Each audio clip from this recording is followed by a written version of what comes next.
What's your thoughts so far of three-point shooting, Dana, and how much of this is just reflective of it's preseason and working on rotations, and how much of it is something to potentially be concerned about? It's a combination of both.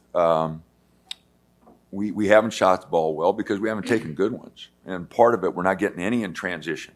You know, you've got to get some open looks in transition, and our transition game we're not pushing the ball in a way, and TK just have a tendency to hold the ball way too long. So we're not getting any open looks in transition. And then we take, a couple bad ones, and then we're thinking about it. Obviously, Jackson will improve some of that because he's probably our best three-point shooter. But I think TK, Way can shoot it. KJ hadn't shot it well, but I think he can shoot a little bit. Nate. So we got a couple bigs who can shoot it. Our wings. Sasha's a good three-point shooter. He's been out a lot, so we haven't seen that. But, I think we've got good three-point shooters. We just haven't got good shots. They're not working the ball. They're not moving the ball enough to get the kind of threes that we want. We haven't taken enough. Our numbers have always been 22 to 25 threes. If we get that 70 to 75, 80 possessions, I want 25 threes. And, we haven't got to that number because our ball movement just hasn't been good enough to get there. Some of the lack of pushing it, in part, a little bit of hesitance of them learning the system still. Like, they'd rather not force a turnover than pushing the ball. And where do you find that fine line? Yeah, no. We haven't turned it over because we're pushing it. That's for sure. Our turnovers have all come, guys just trying to make a play in a really bad situation. Stanford was just awful. I mean, our guys, we start out moving the ball, and then everybody's going to make a play and put the ball on the floor and turn it over. They've got to figure out when they have an opportunity to make a play and when they don't, to be a little more patient at times.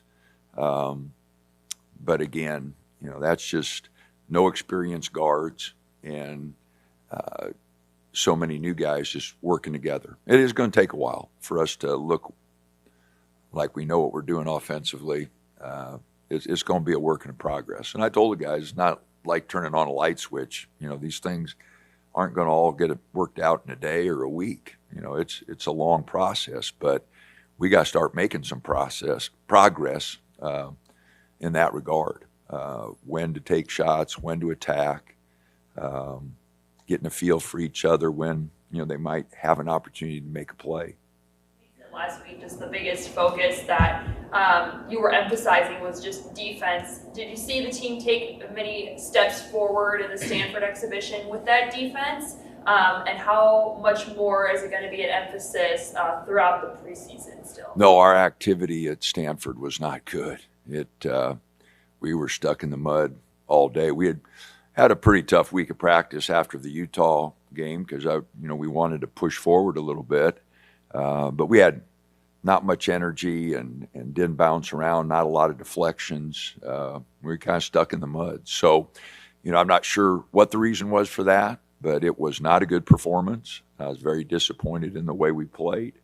Started out great, moving the ball, getting pretty good looks, and then, again, we had 13 turnovers in the first half for 15 points. And our defense created none. We had no points off turnovers. So that'll give you a good indication of my mood at halftime.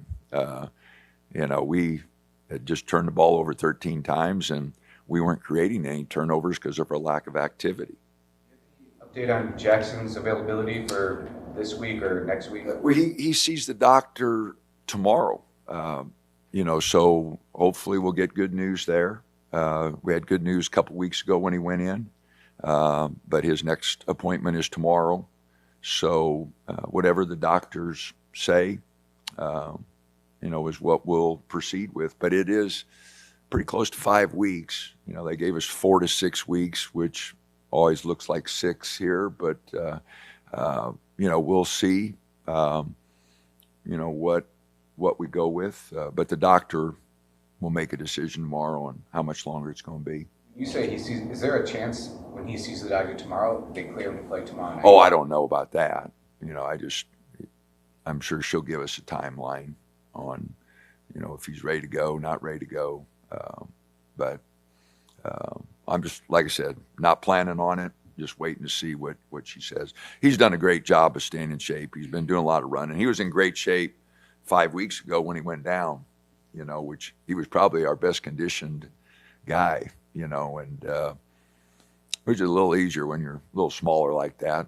But he was in great shape. He was leading us in all the, conditioning activities and that. So he probably didn't lose much of that. What have you seen or been able to see, if anything, from Hawaii ahead of this one? I realize preseason tape doesn't really exist very much, but for whatever you could see, what have you seen? We know a couple of their players. Isaac Johnson was here, and so we're familiar with a few of them, but really don't have much on them. Had a little trouble, we didn't get any film on them, so it's a little bit going in blind, but some of these early games will be that way. A lot of new players on a lot of teams and not a lot of film around. So some of these first games, you just got to go with hopefully your defensive principles, your offense, what you want to run. And again, we really had trouble getting into things at Stanford. So we've tried to simplify things here, just to give our guys an opportunity to get into something that we're all on the same page with, and try to execute some things. How much, if anything, from years ago did Nate and Isaac get to go at it in practice? I realize it's like 4 years ago now. Well, it was their freshman year. I think they're both freshmen at the same time. But no, and then we scrimmaged Utah State a year ago when he was with Utah State. So no, I think it'll be a game where we just, like I said, rely on our principles, and we know Isaac can step out and shoot it, so our 5-man will have to be aware of that, because he'll step out and take threes, and might be a problem for Big E. We got to get Big E a lot more comfortable, stepping out and guarding on the perimeter. What are your thoughts on how Sean Stewart has played in the 2 preseason games? He's graded out the highest in both games. His effort, going to the boards, his block out numbers are the best on the team. He is graded out the highest in both games, in every regard. Effort, defensive effort, boards, hustle plays. He's done a good job, and we need that from him. As he continues to develop his skill level, which I think he can do. It's not where it should be. We've talked about it. For his size, he's got to get a little bit more skilled.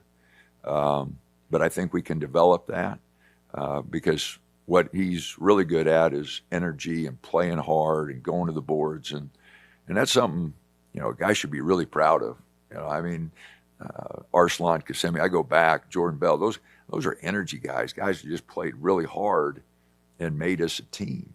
And you hope that'll carry over, and everybody, will kind of follow his lead. But he has definitely led us in hustle plays, and again, he's graded out the highest of any of our players both games. Did KJ play any role in getting him here? Yeah, he sure didn't hurt us. I'm not sure all the factors that Sean considered, but I know he and KJ talked quite a bit, and they knew each other obviously from their time at Mount Bird, and I went to KJ, when we first talked to Sean and asked him. I said, "Hey, what do you think about it?" And he just like, "Coach, if we can get Sean, we got to get him. He's a good team member, practices really hard. No, if we can get him, Coach, we got to get him." So, you always like hearing that, from a guy that's played with them. And, KJ's been a good team member. And so getting Sean, we really felt pretty good about when we got him.